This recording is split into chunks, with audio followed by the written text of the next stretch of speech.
have a seat there. Next, please.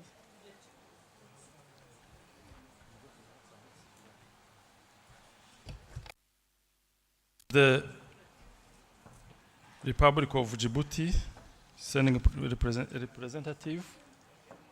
UNHCR. Yes, you are present. The Republic of Uganda. Are you there?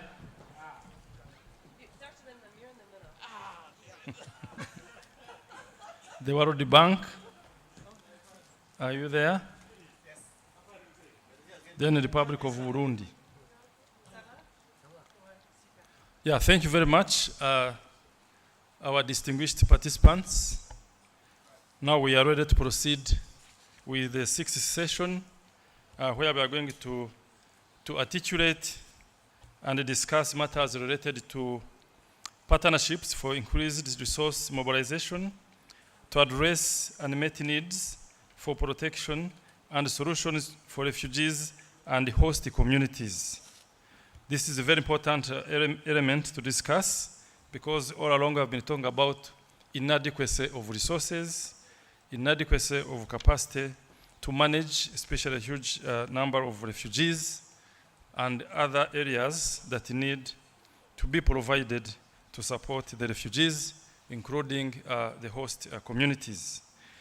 In this regard, therefore, our high-powered panelists are going to dissect this topic to enable us appreciate and comprehend it better so that we can contribute to the search for durable solutions. We shall have 60 questions, and we have been guided in terms of time management that we need to take at least 5 minutes. Each panelist should be taking 5 minutes so that we can be able to manage time very well. The first question that is going to be answered by the Republic of Uganda and the Republic of Burundi, as well as the Republic of Djibouti, is what is the impact of hosting a large number of refugees? What is the impact of hosting a large number of refugees? The next one goes to the World Bank, is related to debt relief, grants, and development financing. The World Bank, please take note and give us that synopsis within 5 minutes or less. 3 is in regard to tracking the implementation of the grand bargain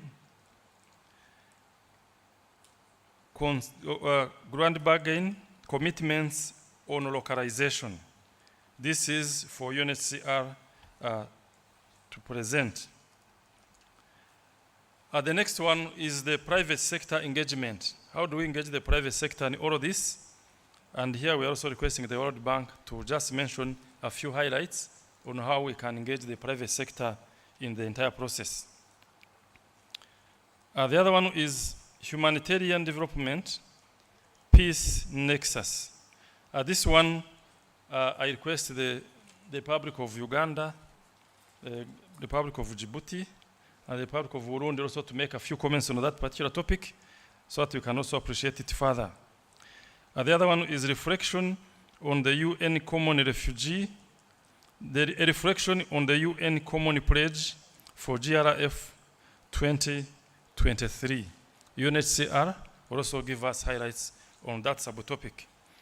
I therefore take this opportunity, ladies and gentlemen, to thank the panelists for the way they are positioned and the way they are ready to make presentation. And I will invite, therefore, the government of Uganda to start. Then we shall have the Republic of Burundi next on the topics that I've just mentioned.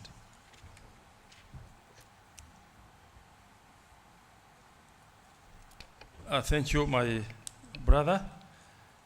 The audience that is looking at you would also wish to hear your names so that they can now tell the owner of the voice of the presenter.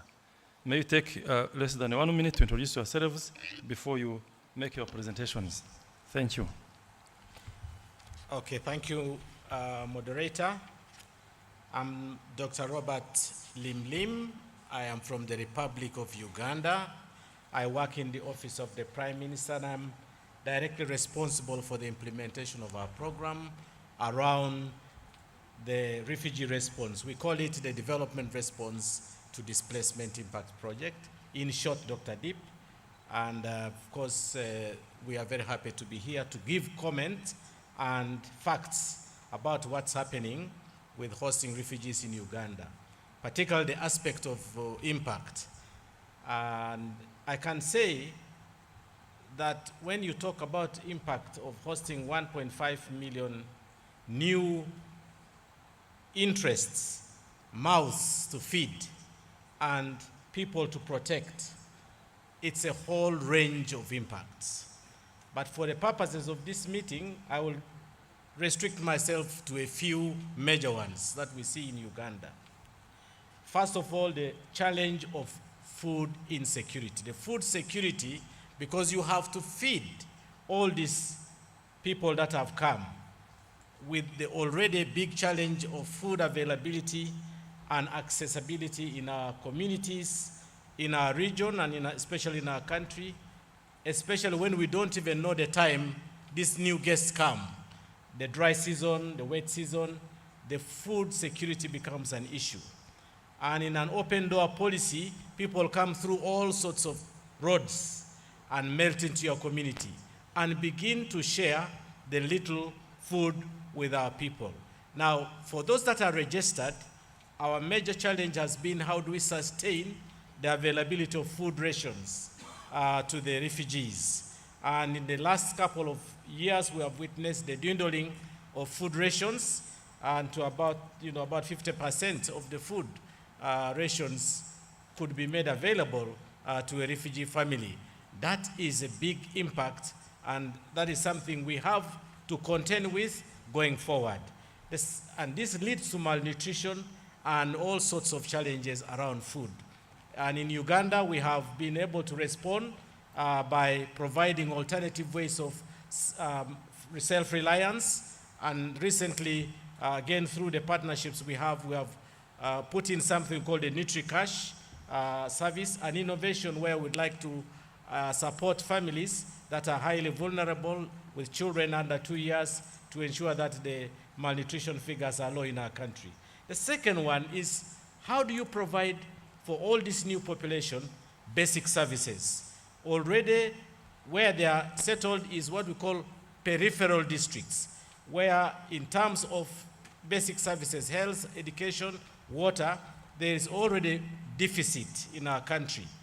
That means we have to be extremely innovative and highly accommodative as citizens of Uganda to support the rise of the numbers. If you go, for example, our classrooms go into the ratio of 1 to 90, when indeed we should have 1 to 50 or to 55. Now that is a big burden on the education system in our country. Teachers are lacking and facilities in the school are reduced. Now this challenge of impact is what we have put in our education refugee response plans. And we hope that the partnerships that are around the table can help us also meet some of this along the way. We have had to adjust as government to this, and we hope that these adjustments will not have further ramifications in our debt, expenditure, annual expenditure, and taxation. In terms of environment, that is the other part, energy. These families come and they need energy to cook food. They need energy for their small shelters, and they need to build these shelters. Where do they go? They go to our environment. And we have some interesting figures. For example, we know that the level of deforestation in Uganda is serious. We are losing 1.2 million tons of wood in Uganda annually because of the new refugee influx. And that reflects to about 58 hectares of forest, of biomass being utilized, which means about 64.5 million trees. These are serious losses. And if you are looking for impact, this is a serious long-term impact, which is not just going to be made today, it's going to be having more ramifications for global warming and also how we are going to live in Uganda. Now, that compares with how many trees are we planting. We are planting less than 1 million trees a year. That is terrible. And our response plan for the forest is only about 3% funded. Why? When there's emergency, climate issues, afforestation issues go to the back, and food, health, and so on come to the front. So that means we must start to reflect on the prioritization of environment and positive aspects there. Now, I don't want to go more because this will take me to the loss of my time without mentioning the positive impacts of refugees. The refugees come with skills, they come with energy, and they provide us a lot of labor. Labor that would have been, difficult to get in terms of agriculture, in terms of our trading in the markets. We see a lot of economic activities being boosted by the presence of refugees. Even this application of the money they receive every month or every, so often, it is injected in the local economy. This has boosted our hardware shops. It has boosted our markets very well. So I think that it is true we have to balance the positive and the negative impacts of refugees. And on that note, as Uganda, we must continue to review positively but also curiously how much more we need to inject on the economies of the districts that are hosting refugees, but also globally in the country, how we must finance our basic social services. Thank you, Mr. Chairman. Thank you very much, our very good doctor, for that explanation. And the audience has indeed keenly listened. And therefore, during the session, the plenary session, you expect a question or two. We have also noted that concern about the disappearance of about 50 million trees and the concern vis-a-vis the replacement ratio. Yeah, that has been nice. So now, could we now go to your neighbor there from Djibouti to also give us some clarification, some simple presentation in less than 5 minutes on the impact of hosting a large number of refugees, so that we can do that. We study from both of you and also from our colleague from the Republic of Burundi. Djibouti, please proceed. Shukran. For one. We were used to see a UNHCR poster with Einstein photo. Einstein was a refugee. So the impact of hosting refugees have two aspects. Coming back to our situation in Djibouti, the positive impact of refugees in Djibouti are urban refugees and those who come from the countryside, rural refugees. The urban refugees, they come with skills, as my colleague from Uganda already pronounced. They have skills, especially those who come from Yemen. They are electricians, they are masons, they help in the construction, the development. And what they are getting, the country is getting from them. The negative aspect is in the countryside, they need for the refugee sites, they go outside, cut trees to provide firewood for their families. So this causes deforestation. And we know. But the impact of hosting refugees, in some kinds we benefit from their skills, from their knowledge, from their their way of living. But the reality is that the host community and the refugees in the sites are living, coexisting peacefully. For example, if you go in the biggest refugee camp of Djibouti called IGAD-EAC, you cannot differentiate a family, a refugee family from a national family. So we are urging these East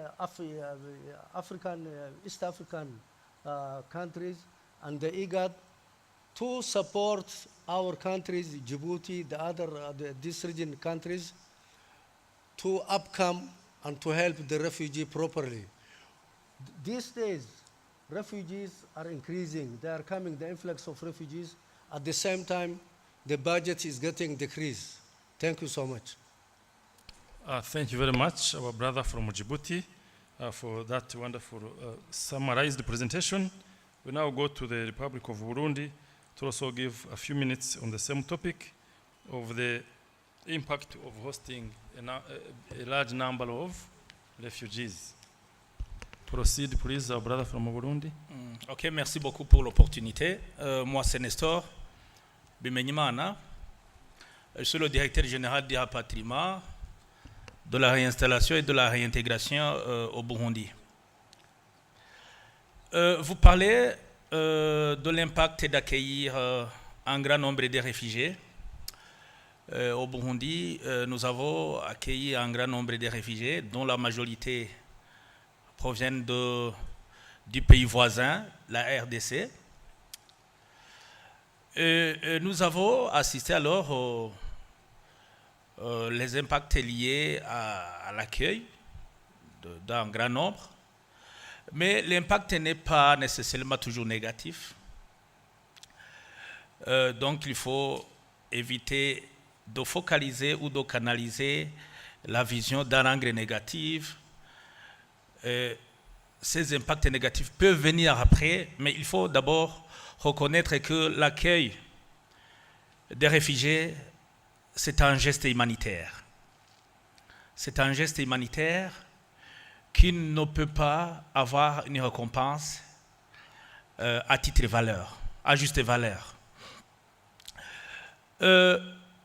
D'abord, pour l'impact positif, les réfugiés, s'ils sont bien canalisés, peuvent produire une main-d'œuvre dans la localité. Ça, c'est vraiment très apprécié, parce que nous avons vu que dans les localités où se trouvent les camps des réfugiés, il y a eu une valeur ajoutée par rapport aux main-d'œuvre, mais c'est dans le cas où ils sont bien canalisés. De deux, les réfugiés peuvent partager avec la communauté hôte une expérience professionnelle, artistique et autres. Je regardais sur les stands de là-bas comment les réfugiés ont amélioré leurs produits artisanaux. Donc c'est vraiment très apprécié. Donc ils peuvent alors partager avec la communauté hôte l'expérience artisanale ou professionnelle.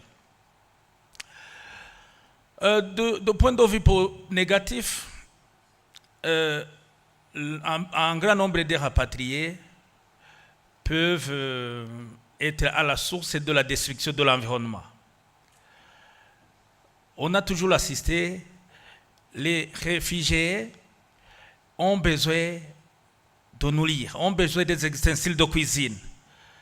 Ils s'approvisionnent effectivement dans leur localité du camp.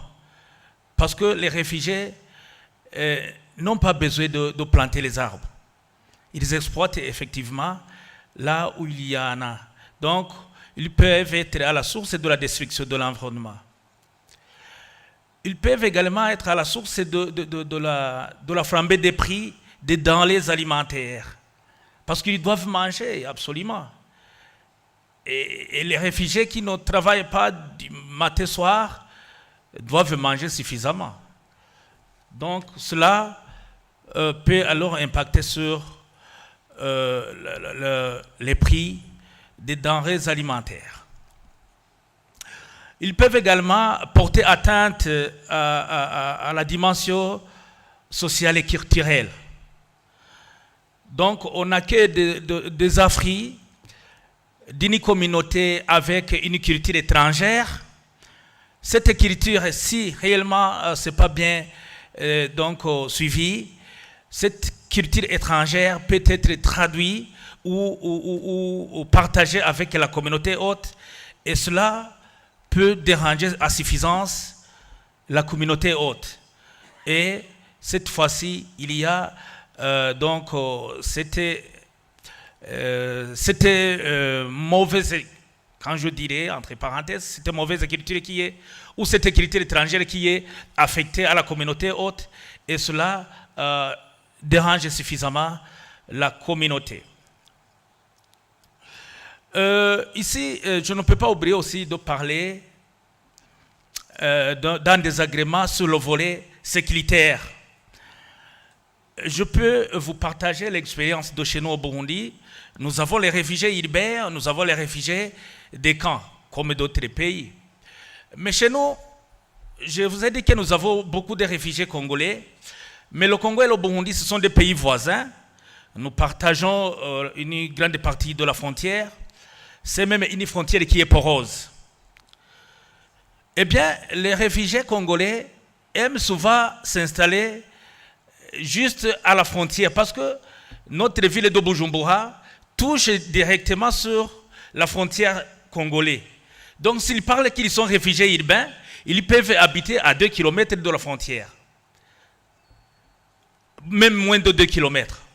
Donc, pour dire que si ce n'est pas bien contrôlé, ça peut influencer la sécurité de deux pays. Donc, on est toujours obligé de surveiller que réellement les réfugiés urbains sont bien maîtrisés pour ne pas porter atteinte à la sécurité de la RDC ou bien provoquer l'insécurité du côté du Burundi. Donc, vous voyez, c'est une gestion transversale, mais qui nécessite absolument une vigilance pour garder le rythme humanitaire. Voilà, je m'en arrête pas là pour garder les 5 minutes. Merci, monsieur le modérateur. Thank you. Thank you, our colleague from the Republic of Burundi. I will now go to your neighbor from Kenya also to summarize in about 4 minutes so that we can go to the next set of questions. Proceed, our colleague from Kenya. Okay, thank you very much. My name is Joshua Nawor, Deputy Commissioner from Department for Refugee Services, Nairobi. Now, these issues we are discussing are almost similar across the divide. And from Kenyan perspective, we have had a lot of a series of challenges in hosting refugees. One being putting a lot of pressure on available limited resources. And I'm talking of a situation where a big number of people are concentrated in an area which initially was sparsely populated. And so with all these humanitarian requirements, the available resources are normally overstretched. And we talk of, in terms of education, the available schools cannot contain the number of refugee children. The available health facilities cannot also meet the requirements. And even in terms of infrastructure, the roads and all that, all these issues are becoming a big burden to the government. In terms of insecurity in Kenya in particular, one camp has been identified as a place where terrorists normally meet and mute their activities in Kenya, and so it has been a very challenging situation in terms of security. Conflict spillover, and I'm talking about Kakuma, where we are hosting a big number of refugees from South Sudan, and even while in Kenya, they still do not agree and continue fighting among themselves, and in some situations you find that even deaths do occur. Environmentally, as I've also mentioned, the only source of energy in these areas is firewood.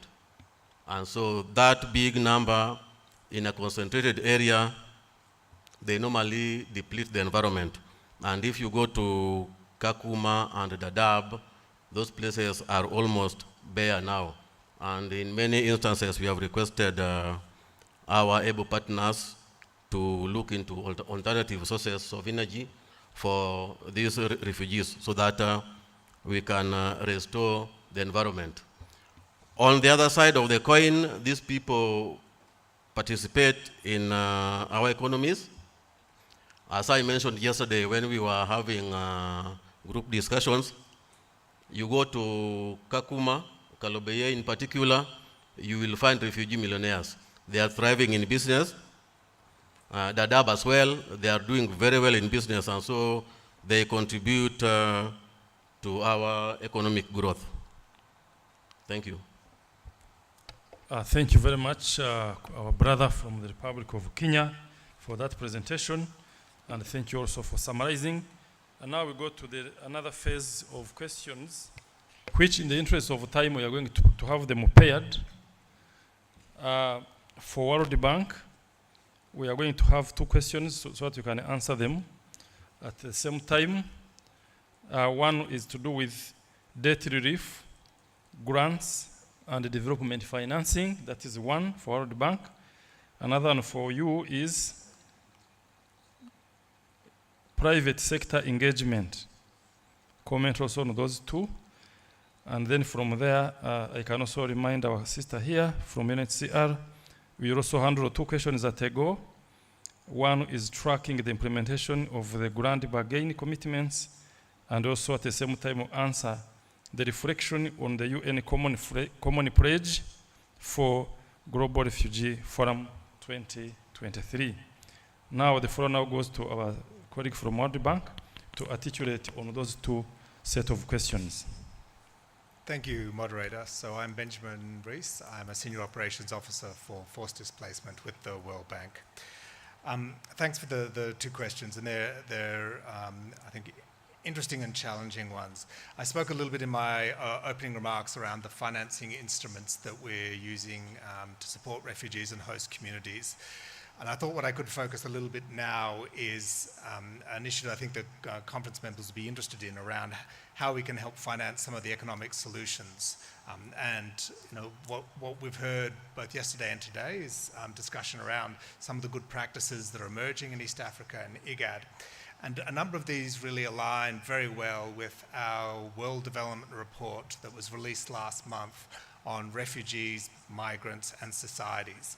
And this World Development Report really took a holistic look at really projecting for up to 2050, what are the changing labour market demographics globally, and the drivers of displacement, and you know, how collectively as policymakers and financiers we can respond to these changing issues. So what the World Development Report really came up with is a need that we need to collectively work differently, and has proposed an integrated framework to maximise the development impacts for labour migration and for refugees. So it's really looking at a match of these changing demographics. We know in a lot of developed countries we're seeing ageing populations, forecasts that by the end of the century 1/5 of South Korea's population will be over the age of 80. On the other hand, you have a number of low-income countries, developing countries like those in East Africa and IGAD, with large demographic bulges, a youth population, and that we'll see transitioning labour market needs across the world over the next 25 years. So how can migration and displacement really address some of these issues? So on one hand, we're looking at this match, this labour market match and an economic model, and on the other hand, looking at motive, what drives some of this displacement, and particularly forced displacement. So what are the opportunities that those that are moving across borders see in terms of labour markets in other countries, and then what is at the other spectrum of that, sort of some of the fear driver that we often see for refugees in forced displacement contexts.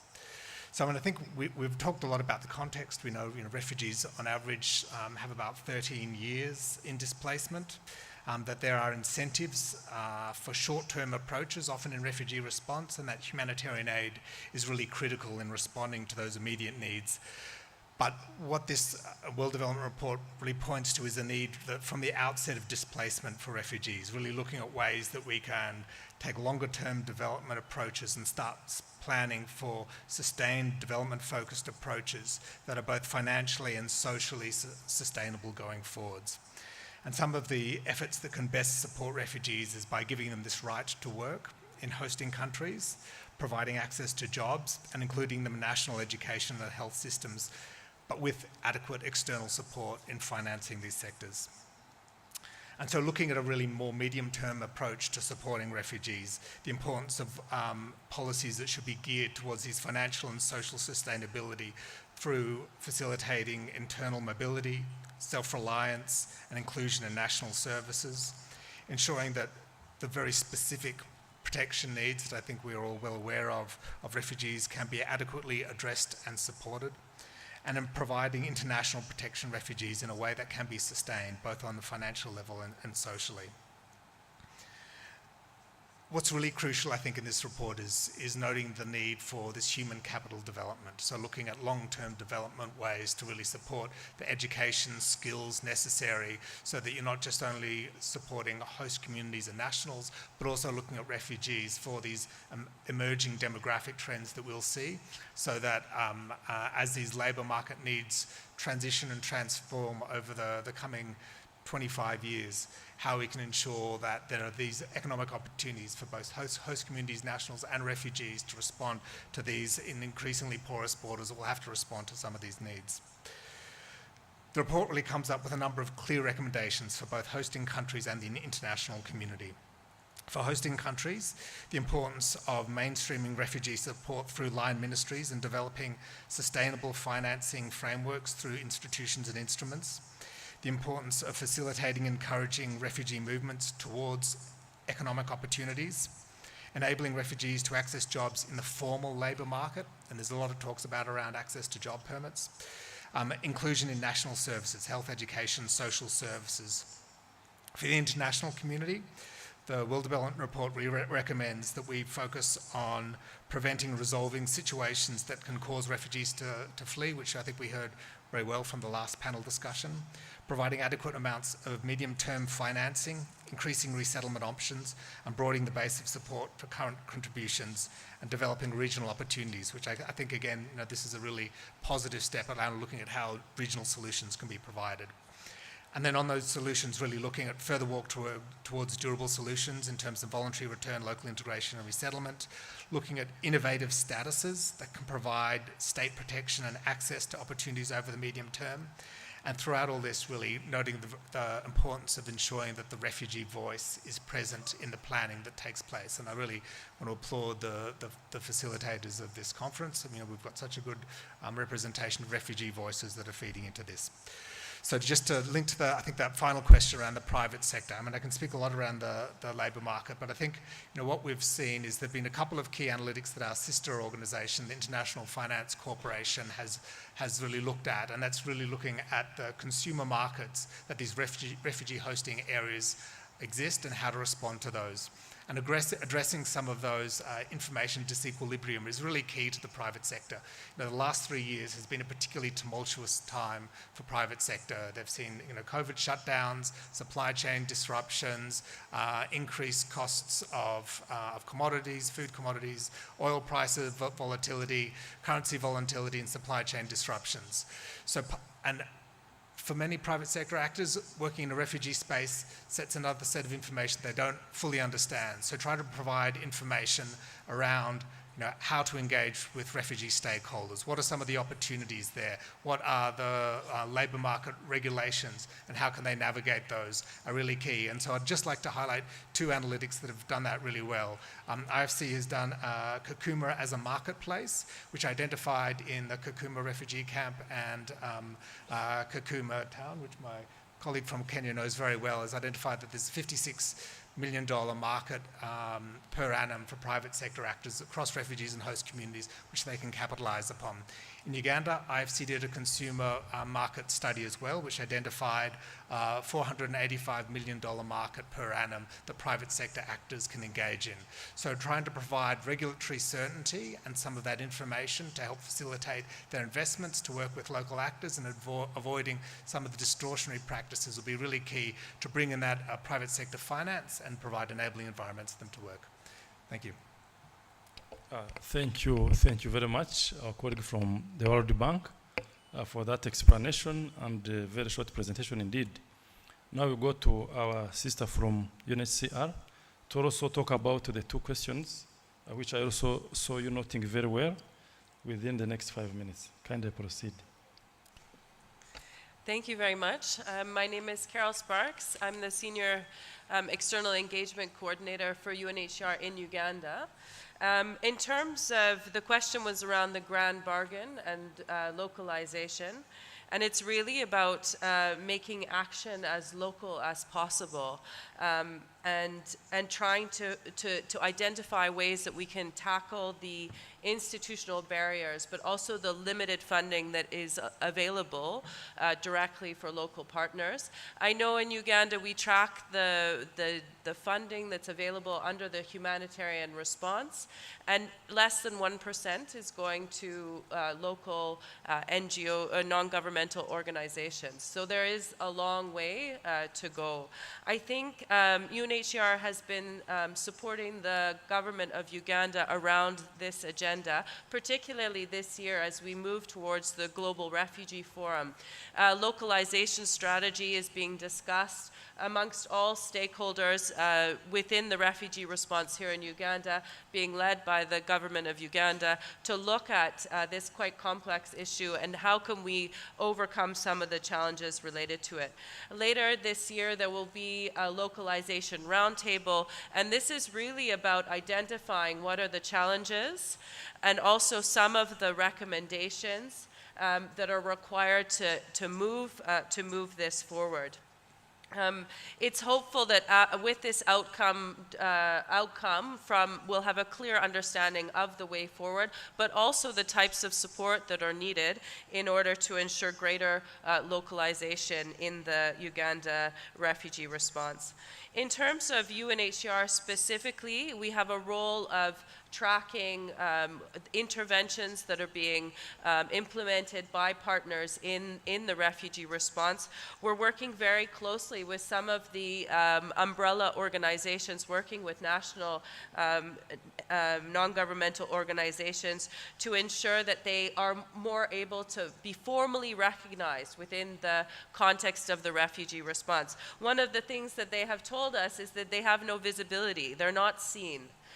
They might be, for example, a partner of another partner, but just don't have a lot of visibility. So we're looking at how they can also have more visibility within this quite large refugee response. We're also, I think one of the major challenges is also around the issue of capacity building and how do we move forward to ensure that local partners are recognized as valuable contributing partners with a setup that would allow for funding coming in to be funded directly. This requires dedicated support, but also dedicated funding to ensure that there is adequate assistance to these local partners to develop the systems that are needed in order to attract that funding. It can be something that's done sort of on the side or kind of half-heartedly. It really needs some dedicated funding and support to make that happen. In terms of the UN Common Pledge, we'll move to that, but there was a UN Common Pledge, and I know that this will be also mentioned by the resident coordinator on Friday, but there was a UN Common Pledge that was established in 2019, and it was really around engaging the UN community to gather around, to build some momentum to ensure that governments had the support that they needed to ensure they could respond adequately, both from the emergency perspective, but also from an inclusion perspective, ensuring greater inclusion of refugees in the national system. In 2019, 15 UN organizations stepped up and committed to this common pledge. We're now in the midst of developing the UN Common Pledge 2.0, and again, it will be promoting refugee inclusion in national plans, in budgets, in data sets, and in service delivery. Two of the changes this year will be around ensuring that the support that's being provided by the UN is trackable, is measurable, that the UN pledge is something that's fairly targeted and focused, and really is based on what the needs are being expressed by the governments in the various countries. Uganda is in advance, I would say. They've already held a high-level discussion, dialogue with partners around the UN Common Pledge in Uganda, and it was really to ensure that the UN Common Pledge is being developed based on the feedback from the various stakeholders, including refugees. The focus will, the specific focus is still emerging, but it's around mainstreaming refugees, ensuring that they're being considered in all of the UN programs, addressing durable solutions, and also building national capacity and addressing climate change. Thank you very much for that very quick summary. UNHCR and World Bank have answered 2 questions each, while the partner states, the member states, Kenya, Burundi, Djibouti, and Uganda only answered 1, but for purposes of balancing, I would like to have these member states also answer the second one in regard to humanitarian development and the peace nexus, the nexus between humanitarian development and the peace. Can you comment just in 1 minute each, so that every side could have 2 questions? So I start with the Republic of Uganda. Just in 1 minute. Thank you, moderator. Just to say, for us in Uganda, this has been the way we have pursued our commitment to refugees. We have lived in the humanitarian context. We have also adopted and created development interventions, and we have been engaged in promotion of peace and stability in our region. It's very clear for us in the current phase that we have the 3 major dimensions operating at the same level in the same orbit. The humanitarian creates for us emergencies, creates for us crises, and this is mainly felt in what we call the transit districts. And we have about nearly 10 of them, although most of the regions in our country are potential transit districts because we are interlinked with all the borders in the region. The second one is what we call the host districts, and we have 13 settlements. The biggest is Bidibidi, hosting about 270,000 over there, refugees, and the largest in terms of size. But the oldest is Nachivale, which has been there, for many more years than these other new ones that have come. Then we have the urban refugees. It's been imposed on us, therefore, to think about the crisis time and the stability time, where we have impact for refugees affecting our development. In the crisis time, we are now trying out something called displacement crisis response mechanism. And we have some good literature we are writing out, and we hope to share with the world how to surge and how to increase our response when the refugees' numbers swell in our country, and how to stabilize it, thereafter.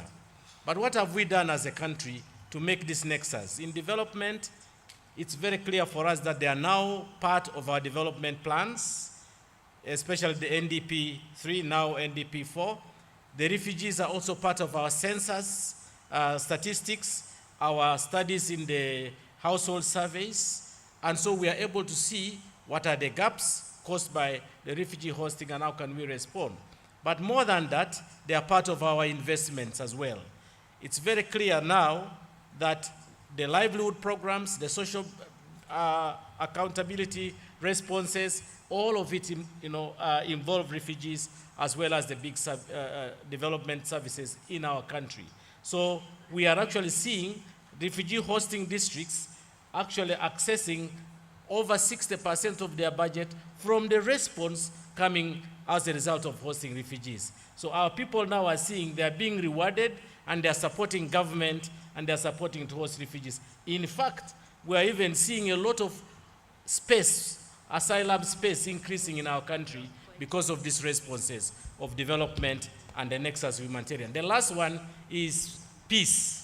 In the peace, you are clearly aware that Uganda is responding in Somalia, where we have had very bad recent incidents of the loss of our soldiers. Uganda is responding in the DRC and has been part of the dialogue in East Africa, in the IGAD, as well as in the Great Lakes region to promote the peace and stability of our region. The current message of Uganda is, please let us live in peace. Over 80% of refugees we have now are from the region. They are from our own jurisdictions. What do we do, you guys? We must take a message home and talk about peaceful coexistence, tolerance, and ensuring that we close the tap on refugees. This meeting, for example, is such an example of Uganda's involvement in the nexus between peace, development, and humanitarian. Thank you. Thank you very much, our colleague from Uganda. Having made his presentation, I don't know whether Burundi, the Republic of Djibouti, whether Kenya, if you agree with him, then we would end at that level. Is it okay, Burundi? Aha. Thank you very much, Burundi. Then our friend from Kenya, do you agree with our friend from Uganda? I totally agree with him. And Then, even in the Kenyan situation, the common practice across the divide, as I said, is humanitarian help. But this one will not be sustainable.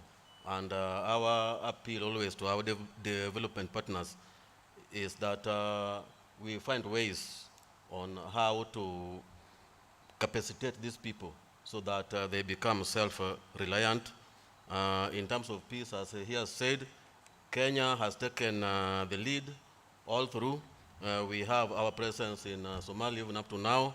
We have our presence in DRC, and even in negotiating peace in South Sudan, Kenya has taken a very, very serious stand even up to now.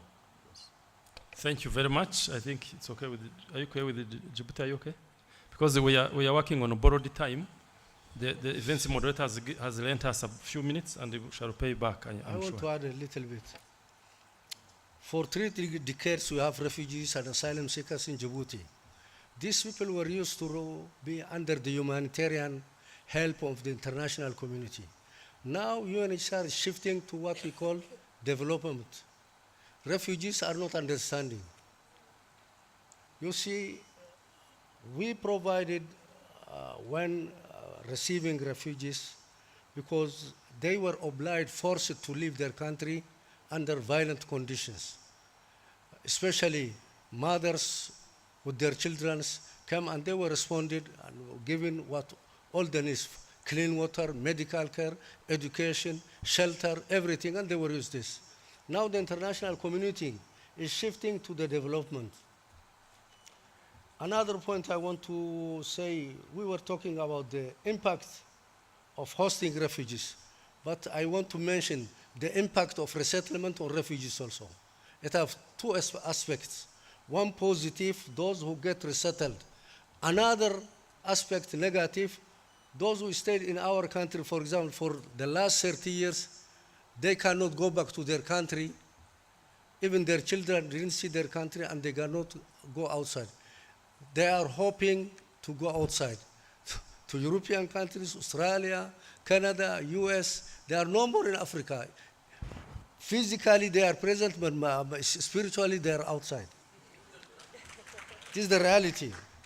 Coming back to peace, our President, His Excellency Ismail Omar Gelle, did his utmost and is doing his utmost to install peace in the region. He started for Somalia reconciliation since 1919, and now he is working on peace installing.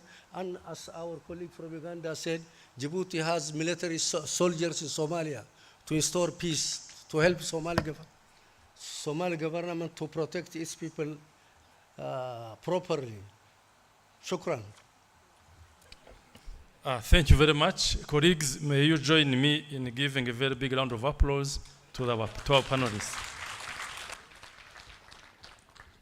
Yes, you have an intervention? Ok.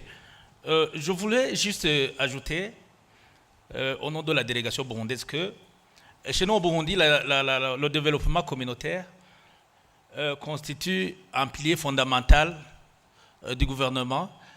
C'est d'ailleurs à mot d'ordre de son Excellence le Président de la République du Burundi, général-major Evariste Ndayishimiye. Donc, pour capitaliser la paix et la sécurité que nous avons eues après beaucoup d'histoires tragédiques que le pays a traversées. Donc, les réfugiés ne peuvent pas déroger sur le principe fondamental, mais on évolue avec eux. Ici, je peux vous rappeler que dans les engagements que le Burundi a formulés, on a beaucoup insisté au développement communautaire intégré, y compris aussi les réfugiés. Chez nous, les réfugiés sont développés et s'inscrivent sous la politique du gouvernement dans le sens d'un développement intégré du pays. Et bien, les réfugiés sont bien à l'aise, ils travaillent, ils vaquent aux activités différentes, donc comme d'autres communautés. Donc là, il n'y a pas de souci pour le développement. On est dans un développement intégré de la communauté, y compris aussi les réfugiés. Merci. Thank you very much. We can still go ahead and give another big round of applause because as they were clapping, there was an intervention. So thank you very much, our dear panelists, for the presentation that have in a way been very elaborate. And that's why I'm also wondering if there could be a question, because you are so detailed and you indeed gave very thorough explanations. In view of the time constraints, ladies and gentlemen, having heard the eloquent submissions, I would request that maybe if there's a burning question or two. I can see there are about 4 on board, and there's no lady asking, and you have to be gender sensitive. Anyway, can I start from you? I'd just like to say that we are really tight on time. Do you think we could restrict to 2 questions, and then we probably have a session later on where we can informally have this discussion? Thank you very much, the Director of Events. Indeed, he's concurring with me that these submissions have been very exhaustive, and we are expecting not more than 2 questions.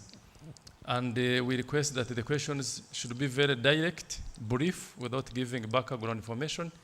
Can we accept our colleague from the DRC to ask, and the other one from down there, the other colleague from extreme end, so that the rest of the issues will be answered as we deliberate in the subsequent sessions.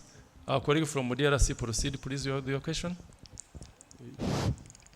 Merci.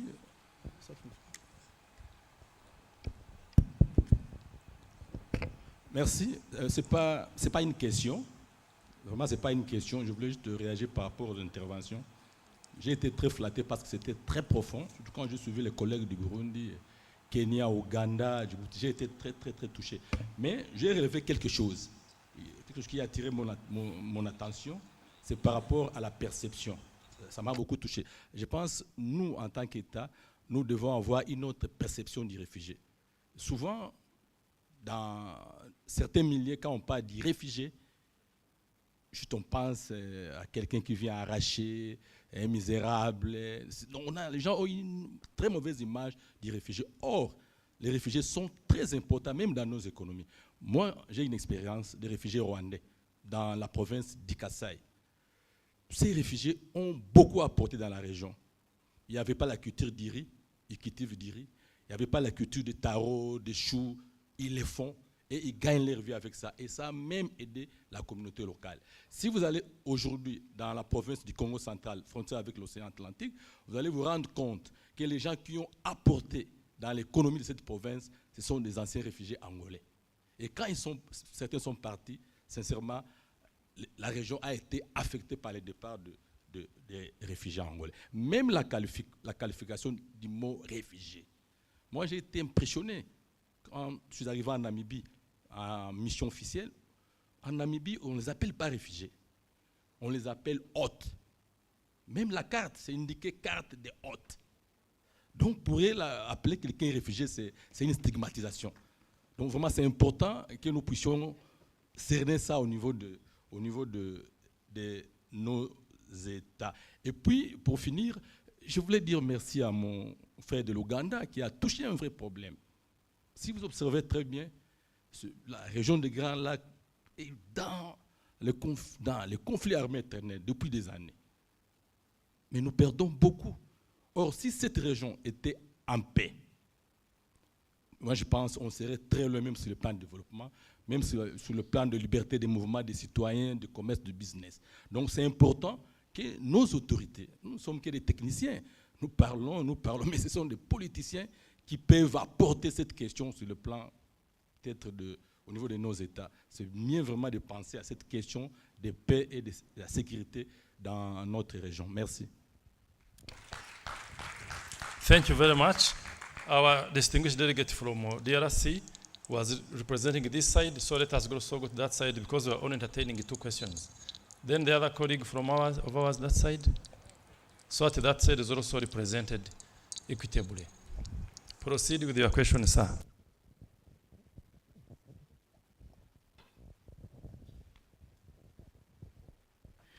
Thank you, moderator, for this opportunity. Throughout the discussion, since morning to now, many aspects have been laid down. However, I have not heard about people talking about the citizenship in case the refugees that have been living maybe in Uganda or Kenya for 20 years or 10 years, and someone want to decide to be a citizen.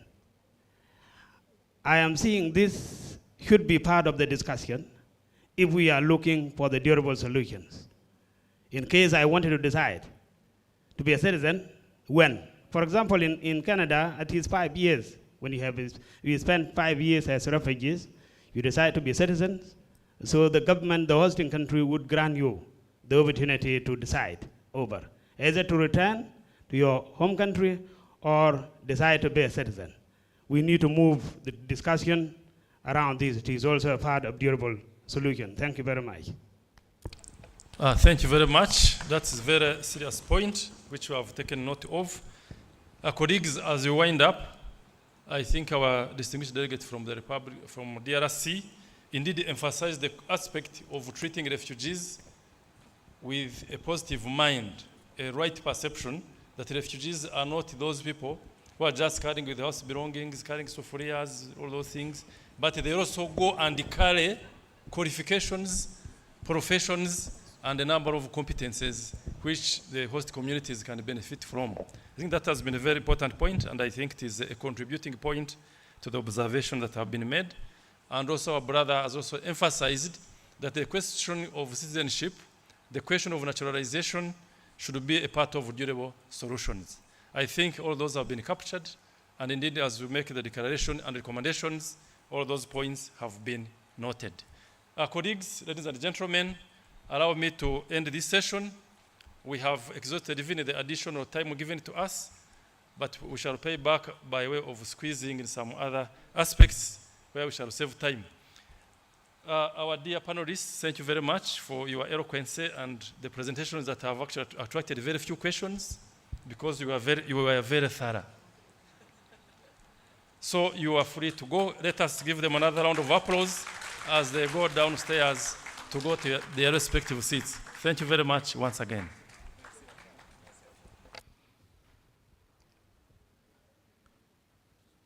Ladies and gentlemen, let's give a round of applause to our moderator, Stephen Nionzima, the head of Labor and Immigration Department at the East African Community Secretariat. And thank you to all of our panelists.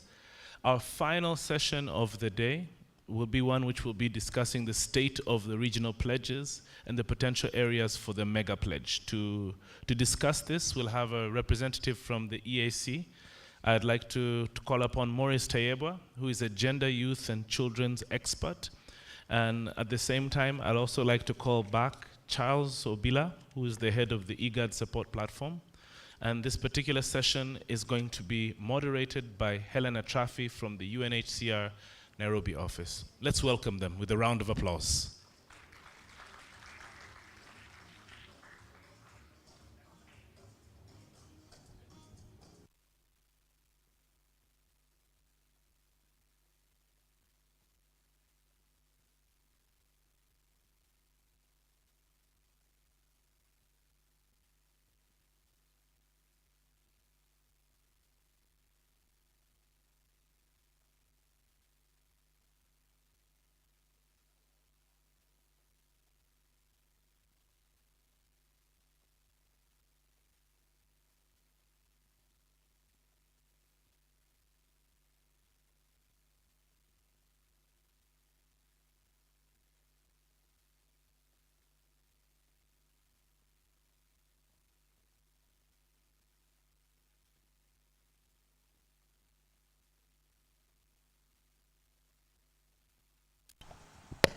So good afternoon, ladies and gentlemen. It's a pleasure to be with you today.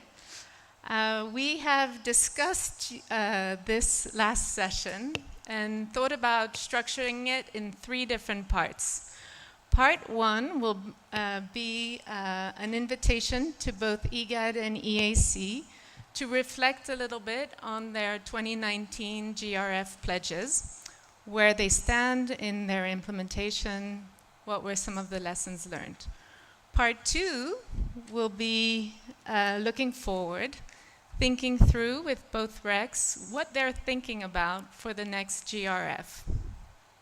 And part 3, and this is why I really need you to listen to this conversation, is to then hear from you, member states and partners, and suggest either ideas to both RECs or to fellow participants in the room as to what we in the region should really be thinking about, whether when it comes to pledge making, both at regional and country level.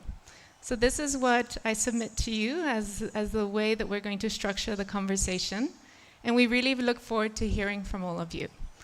So, without much ado, I'm going to turn first to you, Charles, and invite you to reflect on where we stand with IGAD's pledges from 2019. And don't be shy. You can really share the lessons learned in the process as well. Thank you very much, Helen. And it's good to be back here. I'm also happy that we are speaking on the same panel with my colleague from East African Community, because I think there are similarities in approaches, but there are also some uniqueness in the way we go about our engagement with member states, but also what we committed to. In 2019, during the first Global Refugee Forum, ours was mainly the launch of the IGAD support platform. So that was the main, I would say, commitment that we made at the last GRF. And the platform itself had 2 main objectives. One was to promote coherence in terms of what happens at the national level and what happens at the regional level, ensure that there is that coordination between approaches. And the coordination is amongst different stakeholders. There are stakeholders at the country level, say between ministries, departments, and agencies, but also with the non-state actors, yeah? And then at the regional level, you also have member states as the primary stakeholders, but you also have the engagement of additional actors. Say you have the traditional development partners and donor community, but you also have the non-traditional actors that we needed to bring into the policy space in the dialogue. We also committed to expand the scope of engagement, particularly on the localization, like having discussions with cities and municipal authorities, ensuring the participation of the displaced population themselves, and also focusing or bringing attention to specific displacement situations. As of 2019 and since 2017, our focus was primarily around the issue of the Somali displacement situation. But that was not the only situation in the region. So we needed to expand the scope beyond the Somali situation to cover all the refugee situations in the region. We had identified, we have terms of reference for the support platform and what it means, who are the different actors, what their roles in the platform means. But if I was to summarize, of course, we have the IGAD member states, and the chair of IGAD assumes the chair of the platform itself. And then we have a team of the core group members who are mainly the key donors in the region when it comes to forced displacement issues. Majority of them include the government of Germany. We have the European Union. We have UNDP, UNHCR as the technical leading entities. And then we have other partners like Sweden, the government of United States. We have the Swiss government.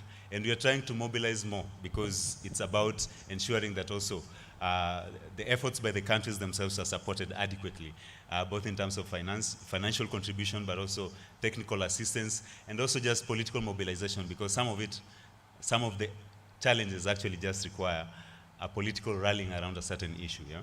So that is what we committed to.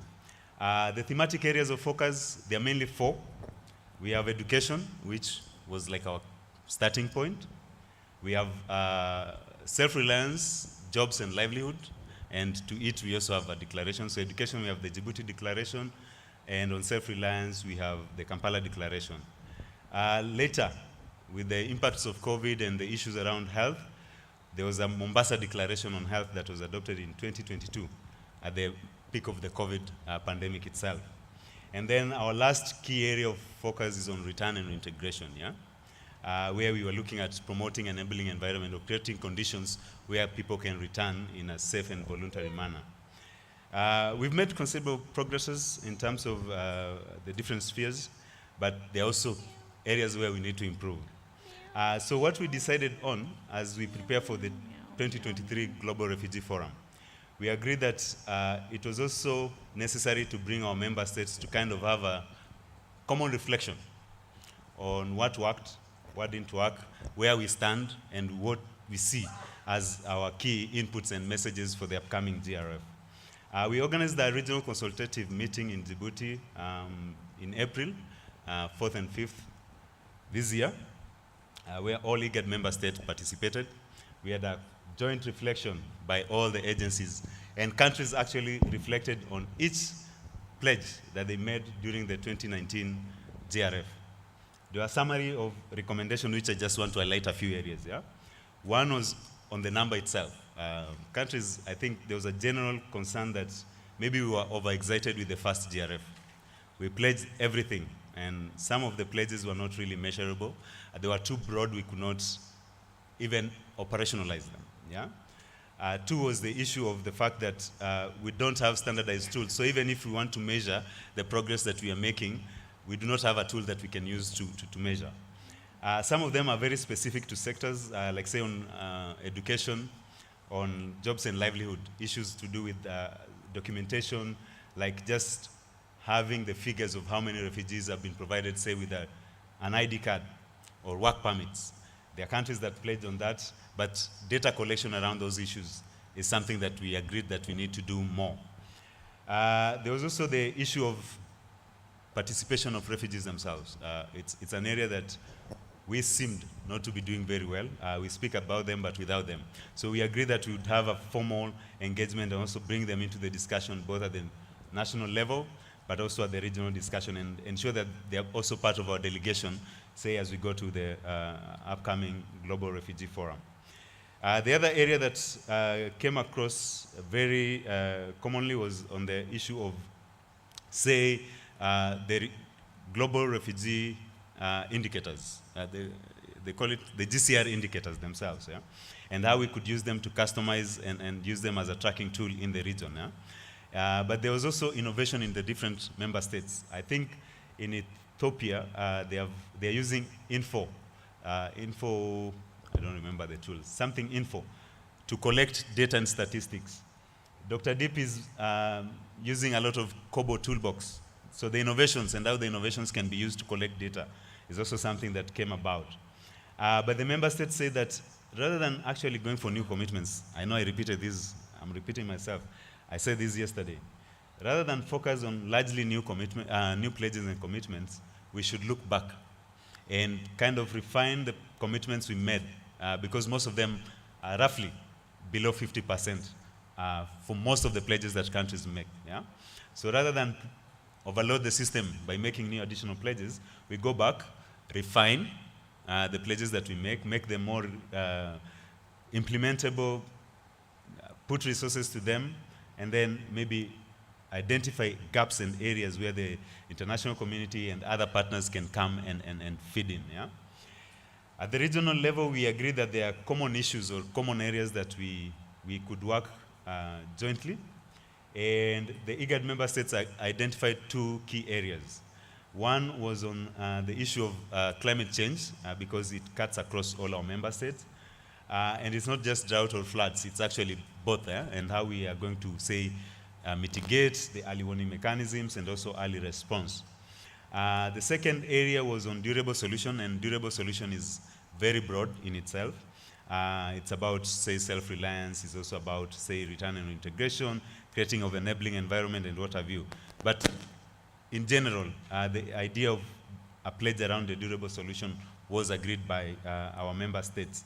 On the durable solution, again, we've made some considerable progress. We are part of a global pledge on social protection and self-reliance, where there are 4 key areas that they are looking at, including evidence and data, issues to do with access to opportunities and what have you, but also on the areas of documentation, yeah? So having the discussions around those key issues.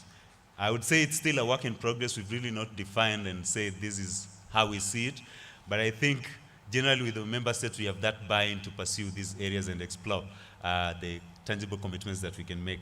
And of course this does not replace what countries have committed. The country commitments still remain, and they're still to be followed up, but this is what we can do at the regional level. I'll stop here for now. Thank you so much, Charles. I feel like you went back in time, you reflected on 2019, and then you also gave us a sneak peek into the kind of areas of reflection for 2023. So thank you so much. So now, Morris, having heard from your colleague from IGAD, we'd love to also hear your perspective from the EAC. Could you tell us a little bit about the EAC pledges from 2019, where they stand today, and how you see the future, how you see December and the big upcoming event of the Global Refugee Forum? Thank you. Yes, thank you.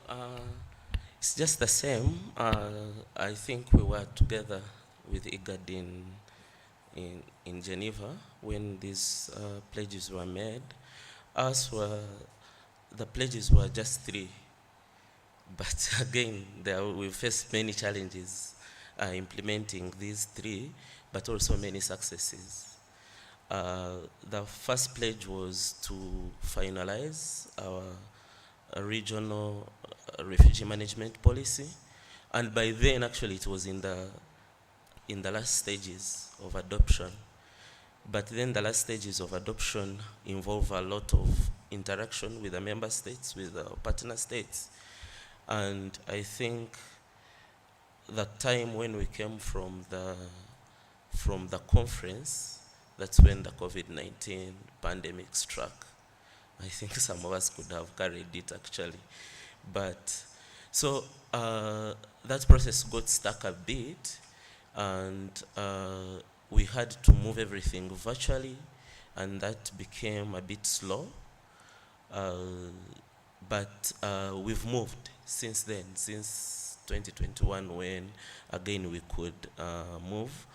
Several meetings have been held, and now I can again say we are at the last hurdle of adopting the refugee management policy, which has all these aspects we are talking about, and some of which he has talked about, but we'll delve deeper into it maybe a bit later.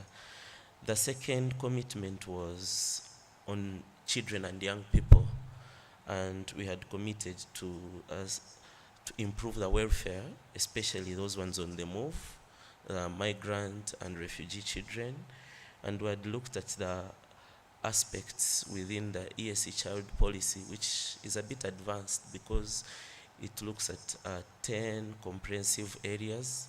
We've done it with inclusion of all member states and partners, and we were mainly looking at strengthening border collaboration, cross-border collaboration among different partner states, especially when it comes to issues like referral, issues like joint collaboration when it comes to identification of cases. So there we moved very fast. I think we are very advanced because from then we started a conversation on doing a roadmap, and we completed the roadmap and finalized it. We started implementing some aspects of the roadmap, especially when it comes to the legal aspects, to make sure that partner states are talking about legal reforms when it comes to issues like birth registration, issues, general civil registration, and also for young people when it comes to them moving and working. So there, where we are now, we are at an aspect of just monitoring what countries are doing within, guided by the roadmap, but also within the commitments they have made within such a roadmap. And then our third pledge was to work with other RECs. Because by then we were at the beginning point of working very well with IGAD, which we've maintained, but we had thought that we could build these relationships with even other RECs and have an AU mechanism that brings us together, because again, the issues of refugees and migrants are not only limited to just the East and Horn of Africa. We've had the presentations with sources, transit, and also sometimes we are the destinations. And when you go to the different refugee camps, actually you'll find many refugees not only from the East and Horn of African countries. So even as we talk about durable solutions, I think the African Union has a big role to play. Other regional economic communities have a big role to play. So we had committed to maybe be the convener of a certain mechanism in which we work together with the African Union to make sure that we then have common platforms for addressing these issues. And again, there we are still having a challenge. But we have a good practice with what we have been able to do with IGAD. Because with IGAD, it's not only on refugees, it's on many other aspects. Same with migrants, same with other social policies, and I think even on some peace and security aspects. So again, for us, when we did a review of our pledges, first of all, in isolation with our partner states, because some of the pledges we took them to the partner states, especially on the child policy, we noticed a few things which we need to strengthen. The first is to strengthen accountability mechanisms so that what comes from the regional level is very well known at the national level, and they can implement and include it in their national plans of action. Because part of the observation was that sometimes even when you set a regional agenda, it takes long for buy-in at national level, and that defeats the purpose of a regional economic community, because as a regional economic community, we should be the convener and use that convening power to have partner states share and learn from each other, talk about their common challenges and find solutions to these common challenges. So as we go forward, the idea of a mega pledge is good because I think it brings all these aspects that we thought together. And maybe with that mega pledge, we could have it look into the same levels. How does it relate to the African Union? How does it relate to us as regional economic communities? And then how can it be responded to at national level? Then how can we measure, learn from each other, build platforms for sharing, learning, and even tackle the biggest challenges, especially what I don't think has come out very well in this conference yet, but which I know is part of our task to talk about the drivers of the challenges of refugees, especially conflict, climate change, and political turmoil. And so those are some of the big questions that we may not solve just as a sector, which need many stakeholders. And then the next challenge, which also is usually big and needs concerted efforts, is the issue of resources. So I hope as we continue to engage on the new pledges, on the mega pledges, on what partner states can pledge, we can look at those overriding issues and also the few good practices we've managed to achieve in the 4 years. Thank you. Thank you so much for sharing your perspective, Morris. So now opening it up to colleagues in this lovely room, I think we've taken note that there is interest from the RECs to pursue potentially in conversation with member and partner states the idea of a regional mega pledge. But we're guided, of course, I've understood, by some of the ideas that come out and that are shared by you.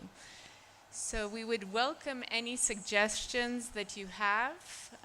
Charles, I see already one hand up in the back. Oh, I see 2, 3, 4. Oh, this is great. Because we've heard from Charles, for instance, the fact that there was a consultation already with member states in April and that solutions and climate came out. But I think this is our opportunity to further explore with all of you. I'm not entirely sure who, okay, we have, excellent. This is our opportunity to reflect further with you, to see new potential areas of convergence. And maybe just before we pass the mic, on the issue of the AU, I think that I believe that there are also conversations that are ongoing about a continental pledge spearheaded by the AU on the issue of inclusion. So this is also a conversation in the making, but stay tuned for that. So now if I could invite... Thank you, moderator, for the opportunity. My name is Kelwel Agog. I'm the program coordinator of the Refugee-led Organization Network in Uganda. I have a question to the panelists. How would you track the records of the implementation of all these pledges? And I never heard of those that have been implemented so far as far as your explanations is concerned. Thank you. Okay, I see that this side of the room seems very willing to participate and engage. So we're going to give them priority. Maybe women first. So Helen, with your, if I see your hand was up, and then we can go backwards. And I know your name is Helen because my name is Helen. So every time you're called upon, I perk up. Thank you so much for the opportunity and for the presentations. My name is Helen Bugari, Director CRF Secretariat. I also am the coordinator for GRF in Uganda. Very interesting discussions. Just a bit of sharing. I think the emphasis for the 2023 for GRF this year has been the pledges should be transformational. They should be quantifiable, they should be measurable. And if we go with that, then we'll not have the challenge we had before where we were pledging but not able to measure and track. So with that in mind, I think it's also important to learn from our previous pledges and say, how can we make smart pledges? In Uganda, for example, we pledged education and health, and all that. But then moving along, we realize that actually education, yes, is being offered, health is being offered, but there are challenges in terms of the humanitarian assistance that's being given and infrastructure that's being built under the humanitarian window and managing it and transitioning it to government. Government did not have the capacity to absorb all the infrastructure, the teachers, the health workers that the humanitarian assistance was offering. And this is because definitely the influx was not anticipated to be at this level, plus the rate at which the influx was coming in was higher than the rate at which the government could budget and absorb, the capacity for the government to absorb. So this is where I think this time we really need to look at what's transformational, what's long-term, what is, it that we can look at that would make a long-term impact. In Uganda, we looked at thematic areas with this in mind, such as one of the thematic areas we looked at is transition, meaning that how do we bridge the humanitarian and development peace nexus in the transition aspect, where we say we're trying actually to come up with a framework, a transitional framework right now. We have a consultant, we have a team that's looking at that. And this kind of framework is supposed to see how this transition from humanitarian to development should take place, how the government can be relieved of the burden of having to absorb so much that it doesn't have the capacity to and doesn't have the resources for. So this goes beyond education and health. This becomes bigger than looking at a service, a specific service. So my appeal would be that we look at such big transformational areas. My second thought is about the humanitarian development and peace nexus. For me, that is a pledge that would look at all those three areas and say, well, we know that resources for humanitarian response are going down. Why can't we insist as countries, IGAD-EAC, on having more development funding, more development-focused assistance than humanitarian? Uganda is going through a graduation process where they're weaning refugees off the food and cash assistance. And I think if this succeeds, it's going to set the pace. But if we were to do it at a large scale, then we would be able to say, when a refugee comes in a country, after a certain time of time, with these certain conditions, with these indicators, then you can move them to the self-reliance and assistance. And this is something we can do, regionally, and have some successes. Let me stop there. That was my thinking. And the peace part comes in naturally when you have that. Thank you. Okay, I think we have some member states. Oh. I actually don't see all the name placards, so you'll forgive me. Maybe then this gentleman, and then sitting down, I'm too low, so.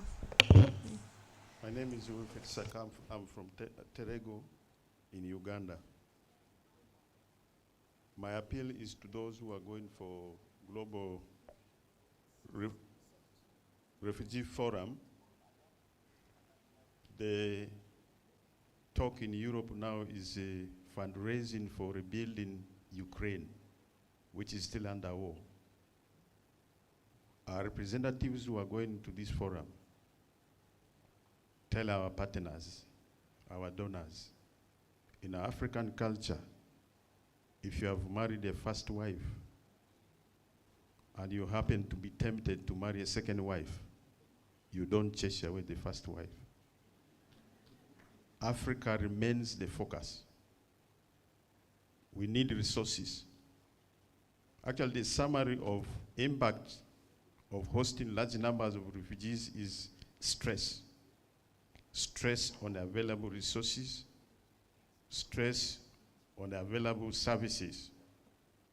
And that stress can only be reduced by injecting more resources.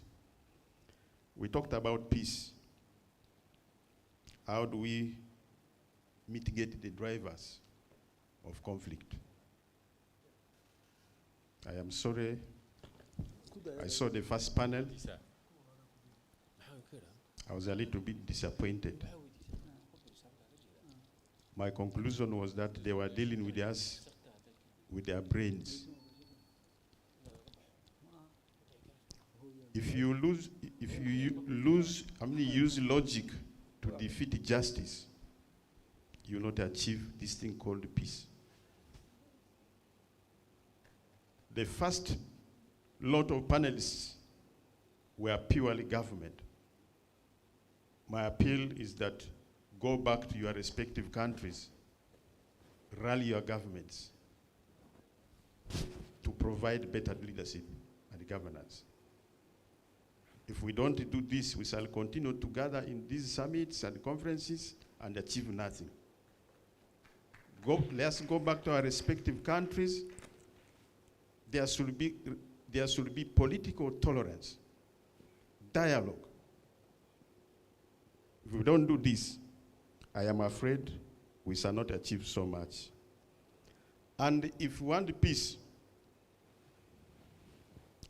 you see this institution called the society is better organized around 3 areas. One is governance. That's where you have the governments. You have the religious institutions, and you have the cultural institutions. And the moment the government asserts herself and says, I am responsible, I don't want to see the other spheres here, you never succeed. So please, can we get back to our countries and organize our religious institutions to be part of this campaign, part of the struggle? Can we organize our cultural leaders and they be part of this campaign? Thank you very much.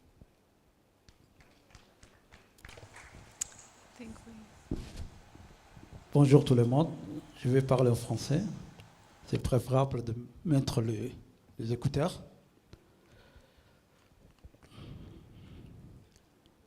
Je me réjouis de la proposition de la représentante du PAM d'Ouganda a fait. Concernant, il faut se mesurer. On a fait des engagements, c'est vrai, mais il faut se mesurer. Qu'est-ce qui a été réalisé, qu'est-ce qui n'était pas réalisé. Donc, nous, à Djibouti aussi, on a fait une loi qui regroupe tout. Nous sommes un petit pays de 23 700 km, mais qui a un grand cœur. On a fait une loi et des décrets qui autorisent tout, à part le droit de vote. Donc, on n'a pas laissé la loi et les décrets, mais on a demandé aux services concernés de recruter un consultant qui a fait un diagnostic, les défis, tout ça. Donc, on doit préparer un plan d'action. Ce qu'on n'a pas pu réaliser. Vous voyez? Donc, ce que je demande aux pays qui ont fait des lois et des décrets, il faut faire un diagnostic pour faciliter l'intégration aux réfugiés. Concernant, nous sommes en train de préparer des engagements pour le forum, concernant donner aux réfugiés un terrain, comme l'Ouganda a fait, pour cultiver. en portion de terrain. Et on va faire les procédures administratives, on va faire des décrets pour autoriser les réfugiés à avoir une portion de terrain pour cultiver. Et aussi, on est en train d'étudier aussi les enfants qui n'ont pas eu des actes de naissance. C'est ça aussi qui sont en retard. C'est des engagements, on est en train de préparer et on va essayer de proposer, Inch'Allah, au forum. Et il y a un engagement qu'on n'a pas pu le faire, c'est-à-dire le 5e engagement, c'est assurer progressivement dans l'assurance maladie aux réfugiés. Mais on n'a pas pu. Est-ce qu'on peut faire un désengagement ou bien on continue à maintenir cet engagement-là? Merci.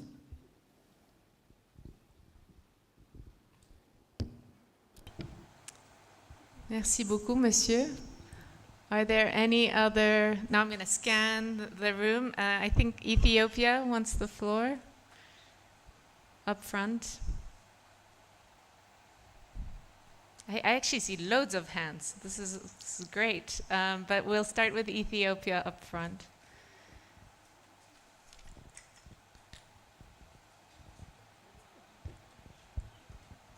Okay, thank you so much. Since we are the main source and transitor and host countries, I think it's better to have such bold and common pledges, which is really help us to mobilize resources as well as for advocacies. In addition, I totally agree with Charles.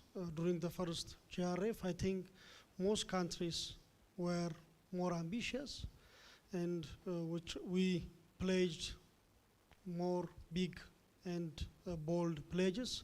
But when we come to implementation and measuring those pledges, we face so many challenges and difficulties. So by taking lesson from the first GRF, currently we are developing, it's not a new one from the previous, but it's more specific, and we are trying to make more measurable the pledge, and we are trying to align with the national priorities. So I think the first pledge, it's also help us to create more conducive environment. Following the first pledge, Ethiopia also develop a more progressive refugee proclamation. But so for the last 4 years, I think we are trying to develop and create more conducive environment.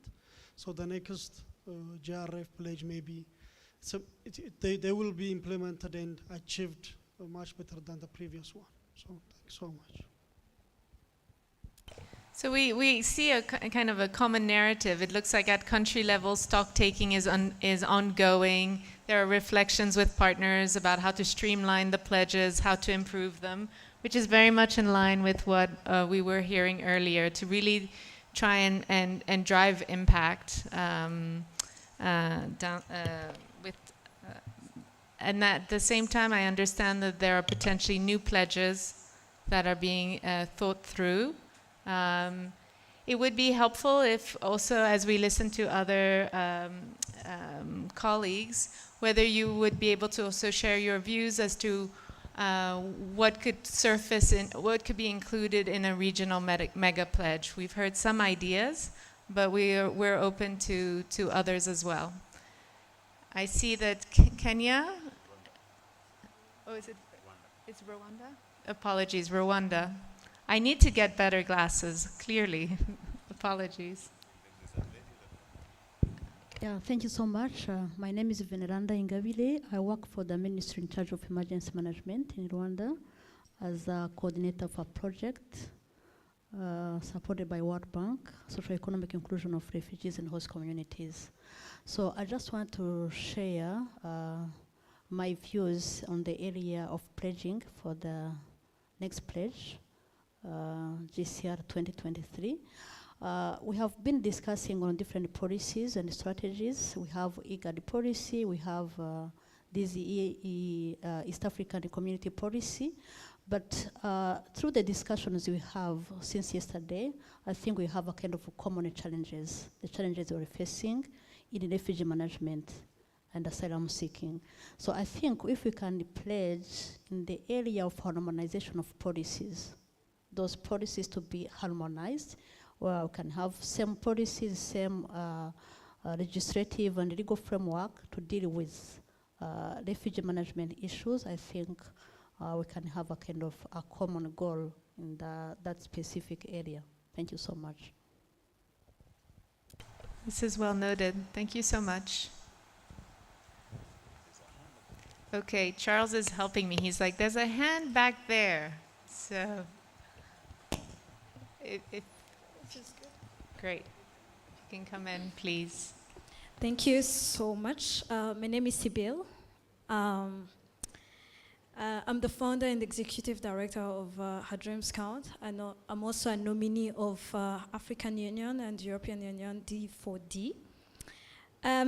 I only have one question for the panelists. I wanted to ask, of course, they talked about the pledges of 2019. Those are 4 years now, because now we're in 2023, and clearly we didn't hear clear achievements, from the previous pledges. I wanted to ask, what is the percentage of refugees that are included in the implementation of those pledges? Because, of course, we always talk about anything about us without us is against us, right? And so if we're talking about the implementation, refugees should not just be consulted. They should be part of the implementation. Because if you take 4 years and you're not able to implement the pledges, it means that people who are actually suffering from, or like who are really looking forward to get those pledges implemented are not involved. Because if they're involved, then they'll push, for the implementation. And I think that's, if you really are looking forward to the sustainable solutions or durable solutions, you should always involve people that are, that are supposed to, to consume the product. So yeah, I just wanted to, so I don't know if the panelists will be able to respond to me, the percentage of refugees that are involved in those. Thank you. All right. Shall we maybe just take a moment, hold those questions, and just ask our IGAD and EAC colleagues if if you'd like to come in. Thank you very much. I like that it's about having honest and open conversations. And perhaps I will start with the last speaker, Sibyl, on the refugee participation. I think it's still a challenge. I cannot pretend that we are perfect. And if you're looking for numbers, I'm sorry I'll disappoint you because I don't know the accurate statistics. But maybe to interest you, it's also the engagement that I've had with some of the member states. I was here in Uganda during the launch of the roadmap to the GRF. And there was the participation of refugee representatives. And I got to learn that actually there was a pledge by the refugees themselves on natural resource management. And I found that to be very innovative, and it's something that perhaps can be replicated in other areas. I've also been able to engage at the subnational level through some other networks, particularly with cities and local authorities. Yesterday I gave an example of refugees sitting in the planning committee of the municipal of Koboko. I think that in itself is inclusion, and they actually sit at the table when the decisions are made. I've been in Kalobeye and Kakuma, and there the integrated plan actually is largely driven by the refugee population, because if you look at the proportion of, say, the host community versus the refugees are more. And the opportunities, if you look at the urbanization, is actually driven more by the refugee economies than, say, the host community economies. So I feel there are case studies and best practices across the region on inclusion. The one thing that I think is a major gap is documentation and tracking. And that is where we need to do more. So I hope that kind of gives you an answer, but I don't have the statistics of the numbers and the figures. To react to some of the suggestions, I think there were mainly comments. I want to say I agree. I agree a lot, particularly alignment with government priorities, because it's all about government leadership. We come in to support the initiatives. I also know that when we talk about the common challenge, we have talked about harmonization of policies. And the two RECs have actually prioritized these. EAC is developing their refugee management policy. IGAD is developing the regional refugee management framework, regulatory framework. I don't think it has the management word in it, but it's a similar one. And it looks at harmonization of practices and access to, say, territories and rights, yeah? But I would say that the biggest game changer is actually not the policy in itself. The drafting may take long, but I feel that the drafting is actually the easy part. The drafting and the adoption of the policy is the easy part. It's the implementation of the policies themselves that remain a major hurdle. If I speak across all the member states, you'll find that their refugee policies and acts speak to some of the elements that we're actually talking about here. If you look at the challenges, they are already addressed in the acts or in the policies, including the access to documentation. But when it comes to the actual practice, you will find that there's a lot of backlog. We have a lot of cases there. So it is the implementation of the existing policies and framework, in as much as we are moving towards harmonization. Yeah? I want to agree that we should not lose track of what we committed to, because I feel there's a lot that perhaps that is where the transformation lies, reflecting on what we committed to and pushing for the implementation. So I would want to associate myself with that. I like the approach, and I hope the ministers will take it from the speaker who talked about having honest discussion, especially between governments, and I think that was one of the objectives of why we convened this meeting, yeah? Having frank discussion with regards to, say, drivers of forced displacement. Sometimes I appear very pessimistic, and I say that perhaps it's easier to anticipate that at one point we'll all be displaced than to say we should resolve the current situation. Just going by the displacement trends, yeah? Because the figures are multiplying at a very fast rate, so we are all in danger. And if you bring in the issue of, say, the climate change, the numbers will multiply. Maybe we are talking about an additional 15 million in the next 5 years. So what is the approach? Do we say that we need to create an enabling environment for people to return when we know the drivers are not being addressed? I think as a region we need to really have frank discussion and realize that if we don't do something, this is not going to change. And it's largely on the political scale where I feel there's a lot of, say, engagement on peace and mediation. We have peace agreements. Some of them are very transformative. They have a section on durable solution, for example, in Sudan and South Sudan, but they don't hold. Why is it that the peace agreements don't hold? And we need to really have frank discussions on how we can make them hold in our territories. So perhaps I will stop here. I can go on and on, but I would also want to allow time maybe for other discussion. Thank you.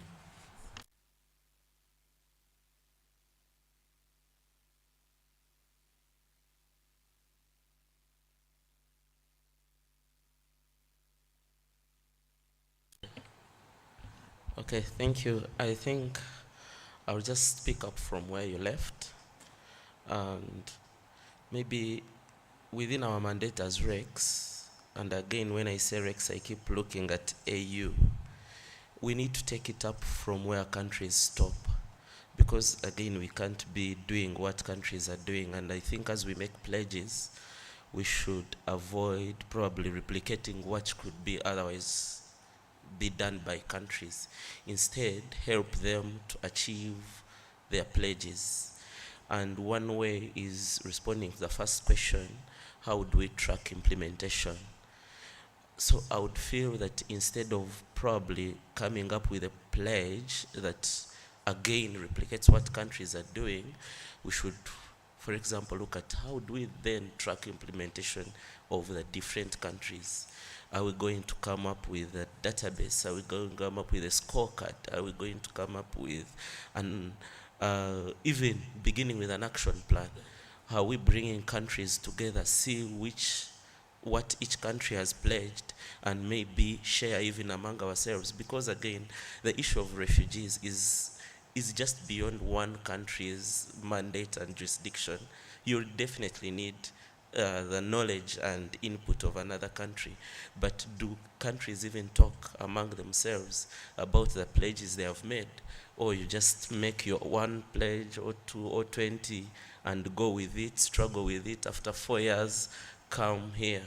So that involves a lot, and it actually covers everything that has also come from the floor, including the harmonization of laws and policies. Yes, even if we sent standards and benchmarks through our regional policies, how are we going to track implementation? What conversations can we have, for example, with legal reform institutions to make sure that they constantly reform the laws and bring them in conformity with the regional standards? The issue of capacity building. When we were doing conversations on the roadmap for child protection systems, we even had a challenge with referral processes. You find that there is a challenge. For example, if I give an example of Uganda or maybe Tanzania, the office that manages refugees at national level has a conflicting mandate with UNHCR. Sometimes you don't know, okay, if I have a child, where do they go first? Where do they go next? What happens then?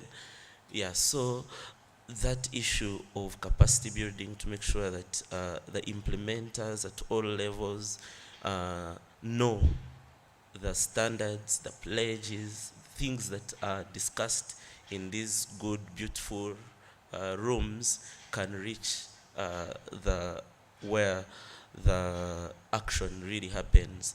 Then another thing which I think also should be a global agenda is that we can't again sit and pretend and wait for things to happen, then we deal with what has happened. I don't know how politically that would sound, but I think UNHCR and all the UN agencies need to be involved in political dialogues on governance, on human rights, on constitutionalism, on strengthening justice mechanisms, because if any of you is even the most optimistic person, do you really think the situation is getting better or worse? Do you think conflicts are going to end? I only see a bad trend from even where we were, let's say even in 2019.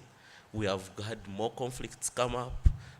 So definitely it becomes a challenge, and I think as REX, probably the EAC has started by looking at integration as a way of solving political dialogue. Should it be something we pursue, even with the UN, and make sure that countries are more integrated, talk to each other, and again work within the already established mechanisms under the African Union, the REX, to have these conversations on political issues, because again, we cannot hide away from these drivers of conflicts.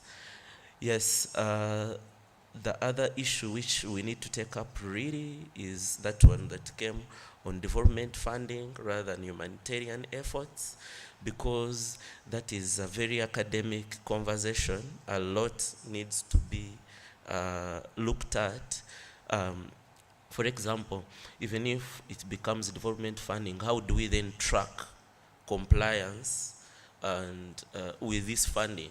Because again, you don't want funds to reach and then you can't know what they are misappropriated, and in the end, the refugee is a loser, will not get this effort, because some schools of thought would think that maybe humanitarian strategies are better at reaching the last beneficiary rather than pulling together and putting the money in development approaches.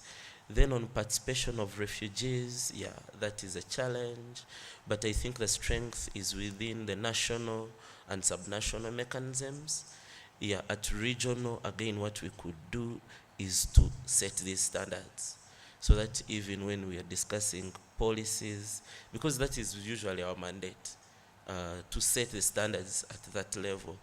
But we need to make sure that there is equal participation, equitable participation, not only of refugees, but refugees within their different complexities. Because again, refugees are not the same. There are so many other complexities that come with women, with children, and how do we make sure that all that voice is manifested in the conversations we have. So I'll end here, but I think it gives us a reflection of probably how we can tune this pledge at this level, and it aligns with the pledges at national level. Thank you. Thank you so much. I was told that we would have maybe five more minutes for like if there's any other. I see hands going up. Ooh la la, 5 minutes. So it's like it's hard to select because Ethiopia and Uganda have already gone first. So if you could just bear with us, we'll just go to the second row and then we'll come back to you. Is that all right? So just back there. We're gonna, please try and keep your questions very short or your ideas. And then we can just go quickly and have a couple and then wrap up because I know everyone's also getting tired, but we want to hear your ideas. Go for it. My name is Karunji Joseph, District Chairperson for Kamwenga, but I'm here on behalf of the District Engagement Forum. From the previous session, it was clear that we still have challenges with the environment. And the session after lunch, it was very clear that droughts were causing displacement, climatic change. It therefore means adding the two, that we still need great pledge on climatic management. And then as we go to the World Global Refugee Forum, as District Engagement Forum, we will also come up with our pledges. So maybe that one we will need to share at the country level first, because like we have already mentioned, our colleagues, the refugees, were able to make their pledges, and now it is also time for the District Engagement Forum to also come up with pledges. Okay, thank you so much. A great idea. Moving on.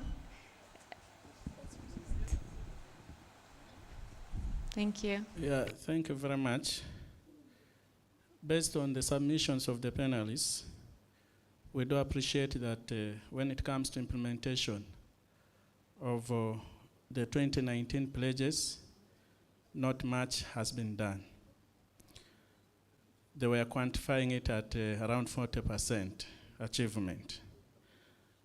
I want to presume that the influx of refugees by then was about 3 years.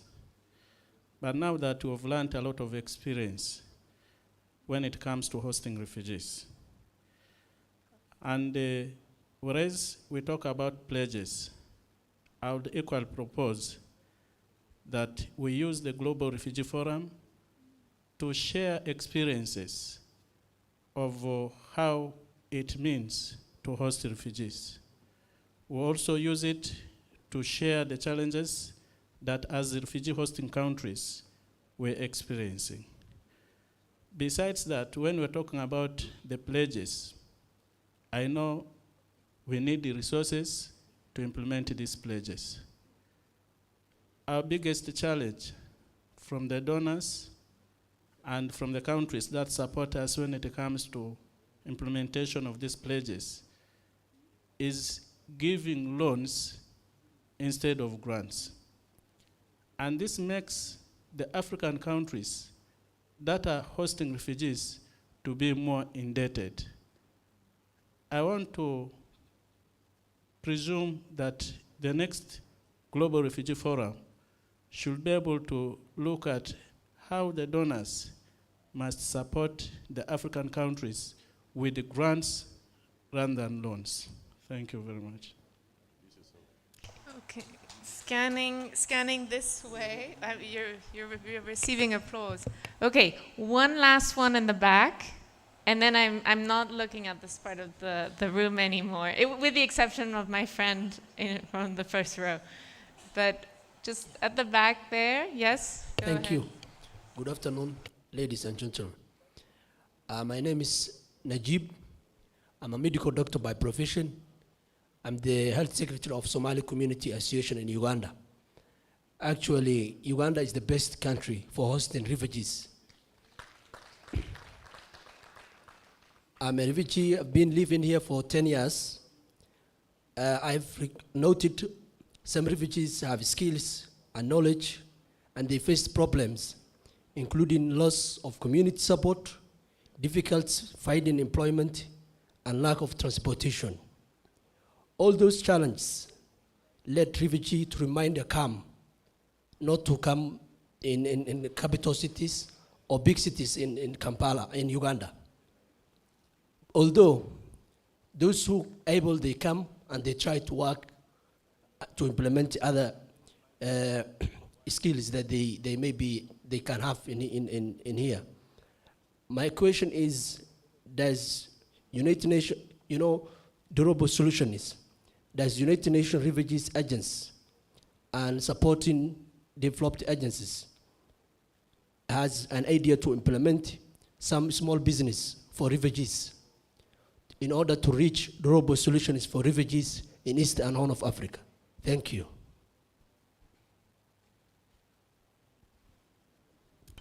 Okay. So I think that as my colleague Sanai, we have to give the floor to UNHCR. I have privilege here to, and then we're going back to Ethiopia and Uganda, and we are, this is a conversation that we're also happy to continue after hours, and we're going to be here tomorrow and after tomorrow. So we really welcome further ideas from you. But Sanai, yes, please come in. Thank you, and I'll be very brief. Just maybe to reiterate what Rwanda put forward, which is the need to formulate policies that are consistent across the region. I think this is a novelty. Let's not undersell it. This is, I think, a tangible outcome of the multi-stakeholder or mega pledge, depending on which terminology you want to use. Both are acceptable, I understand. So I would showcase that. And the second point is, I fully agree with you, Charles, when you say the implementation is the most challenging. But I think what the RECs bring is this multifaceted function. There is a peace and security element. There is a social inclusion element within the RECs and what they do.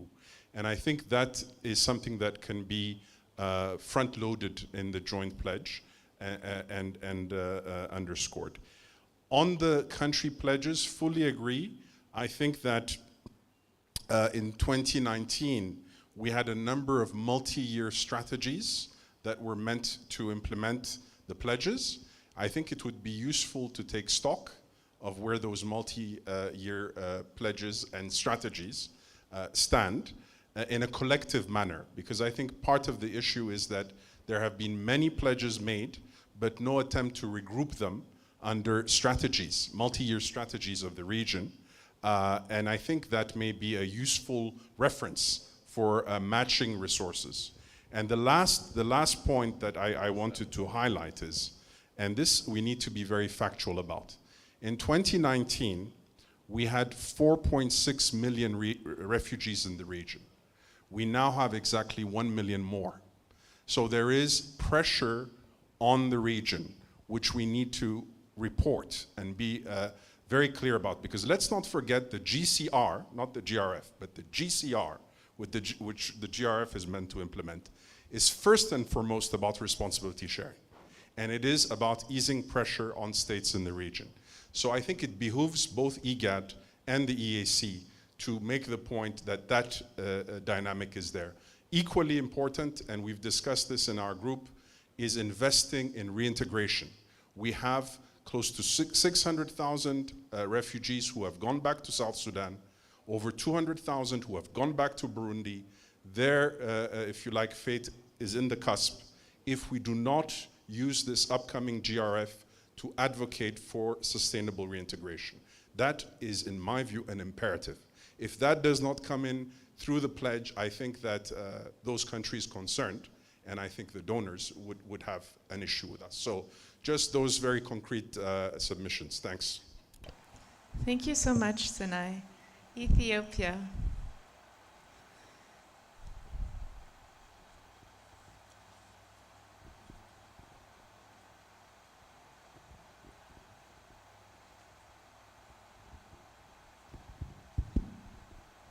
Thank you. I will be as brief and as precise as possible.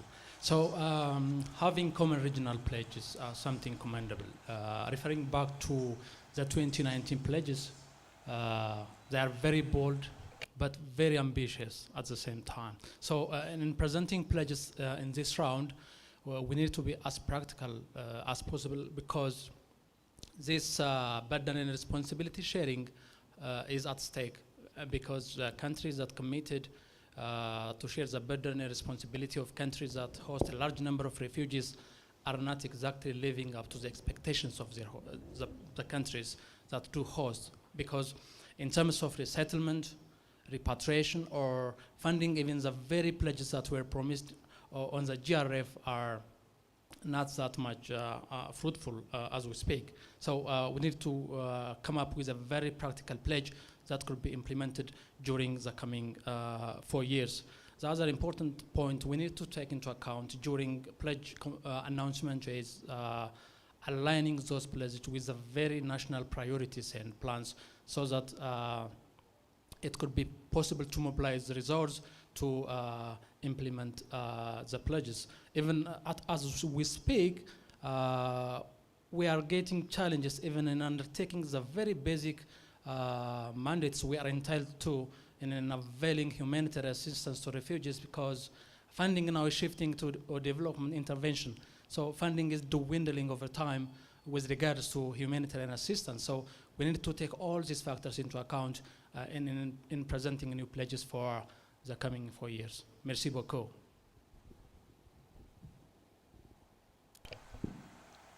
Thank you so much. Uganda, I believe you have the last word today. Thank you, Helen, for being courteous to Uganda again, and after interventions of our mayors behind. Just to emphasize one issue which I think came out from a previous speaker, I think from a refugee-led organization. I think linking it to the theme of durable solutions, I just wanted from the state perspective to emphasize the question of finding durable solution in terms of integration and naturalization of especially a small category of long-term stayers. And if you look at the laws of nationality and citizenship, it's all about ties. In our midst, we have small caseloads of people who have lost ties with countries of origin. People who fled in the 1960s, 70s, and I think cuts are across the region. So if we need, it's a different legal regimes across, but it's something that we must be seized with and find solutions and resolve some of these protracted caseloads. Thank you very much. Thank you very much. I'm going to turn to my two REC colleagues. In 2 minutes, do you think you can share any final thoughts with us, please? We'll start with Morris this time. Thank you. Yeah, I think mine would be even less than 2 minutes. It is just to say that we can't think that we haven't implemented so much. We have. The pledges could be ambitious, but then they also have direction. So what we could do going forward is to now just set that direction. Maybe we don't have to make new pledges. Maybe we just have to revisit the pledges we did. So I would then ask, when shall we have that opportunity to revisit the pledges we made, and then look at what now has come out of this conference, so that now we set a direction, because I think then that would give us a clear focus on going forward beyond the GRF. Thank you. Thank you.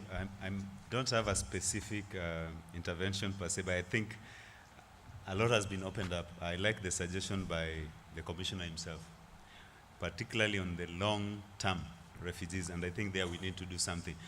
Because if I feel like those are already culturally and socially integrated within the host countries, that they have more ties. Kids are born in the host countries. Some of those kids are no longer kids.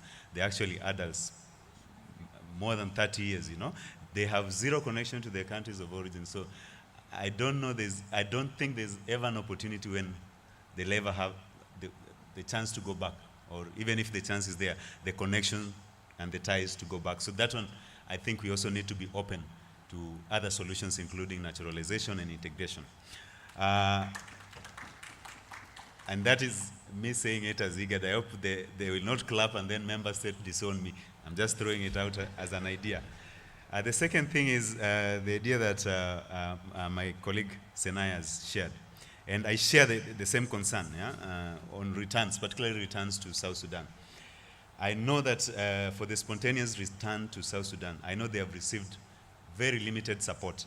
They've actually survived by themselves, largely, which is a shame, because when people are displaced and they're on the other side, we are always there to welcome them. But when they actually make their own decision, that's, they say, I think it is time for me to go back home. We are not there to support them and ensure that they are able to integrate and to live a normal life. So I think, yes, there's need to also support those who are returning back. But here I'd love to put some caution, especially as a regional organization. And I'm not a pessimist, I'm the most optimistic person. But sometimes, and this one I'll be very candid and frank, if I put return and reintegration and I bring it to the regional table, and I have host countries and countries of origin, and I table it, and then we go to Geneva and perhaps we hear that South Sudan has been given certain amount of millions to promote return and integration. And then next day I get an info from Douglas telling me that, they have the money to resettle their people. I want their people to go back. We also have to balance. I'm saying that all solutions should be on the table, and also kind of look at the context where people are going back. We know there's positive developments, particularly in South Sudan. There were positive development in Sudan initially, but these things can change within a minute. And return in itself is not a permanent solution. It's actually a part of the solution, because people go back, they scout, they realize there are no job opportunities, there are no basic services, education systems in the camps were better than education systems in the area of return. They come back. So we also need to really localize our solutions. And for me, I'll be for comprehensive solutions, including the cross-border movements of the displaced population, because they have ties with both countries. So I think we can frame them. We have the ideas. It's just how we are going to frame them and how to mitigate around these issues. Because I know with the upcoming elections, say, in South Sudan, it's a moment of great hope. If it goes well, I think that will be the creation of the enabling environment, and maybe we'll have more returns to South Sudan. If it goes south, who knows? We could be talking about additional pressures to the hosting countries. So let's balance all the narratives and have this comprehensive view of the region. That's the much I would say. Thank you very much, Helen. So thank you so much. I think our time is up. I would just, as a recap, like to tell you that we have taken copious notes as you were speaking. We will reflect as a technical committee on these key takeaways, try to put them down on paper. And as we think through with the Rex, this idea of a regional mega pledge, just to say that it really is supposed to be forward-looking, visionary, transformative, setting kind of a direction for this region. The idea of having it anchored as a regional mega pledge is also to cast a spotlight on this region, to create a framework in which we also highlight pledges that are made at the national level. And then ideally also help to build synergies, and hence why we heard earlier the value proposition of having it through the RECs is that they then have this consultative power to facilitate knowledge exchange and experience together with member and partner states. So we will work on this, and we are open to suggestions. And we wish you a good evening, and thank you for this interactive session. Thank you. Ladies and gentlemen, let's give a big round of applause to Helen Atrafi. Thank you, Helen, for being so on point. There were a barrage of questions, but I think it was very well handled. And I'd like to thank our two panelists. Let's give a big round of applause to both of them. Thank you very much, Charles, and thank you very much, Morris. Well, ladies and gentlemen, I'd like to hand over the microphone now to Bob. Bob has a couple of house announcements before we close today's session. Bob, are you near the microphone? Yes, sir. Okay, so what do you have in store for us? Thank you so much, Mitch. Ladies and gentlemen, let's put our hands together to all the panelists that we've had today. It's been a big pleasure to have everyone participate in today's sessions. And we want to thank the panelists. At the same time, we want to thank the moderators. Another big round of applause for them. Thank you. Thank you very much. And in a special, we want to thank those who are engaging on our social media. We will have a couple of the tweets. They'll be beaming on the screens. But feel free, take a selfie, you take a comment for some of the engagements that are in there, and run with a hashtag, #IGAD-EAC for refugees, and let it keep running.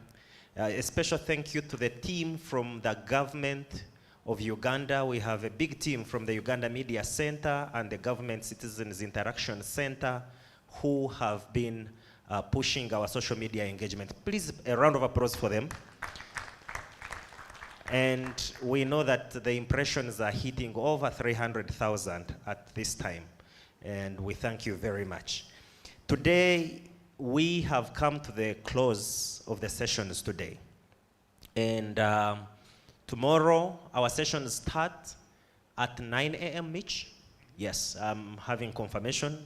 Session here is going to be at 9 a.m. Please come in time. And our ministers have already joined us in. My colleague Innocent and the team has been at the resort welcoming some of our ministers who confirmed, and many of them are here. So tomorrow we take the conversation to a much higher level, and we shall be having now the panelists will be the ministers from our member states. And our regional partners, we are having the big delegations that are coming in from the regional and the global offices also joining us. So tomorrow we have a big one here.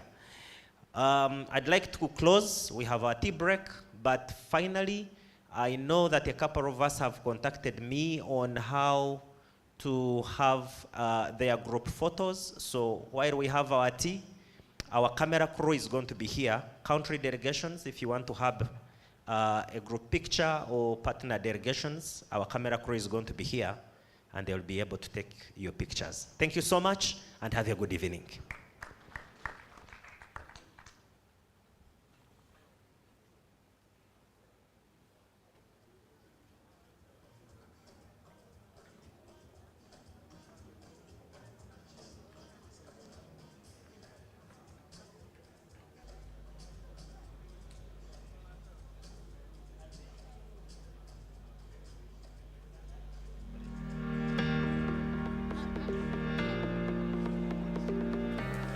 wish to welcome all of you to this very important high-level ministerial session where we shall be deliberating and discussing matters affecting refugees and also exploring durable solutions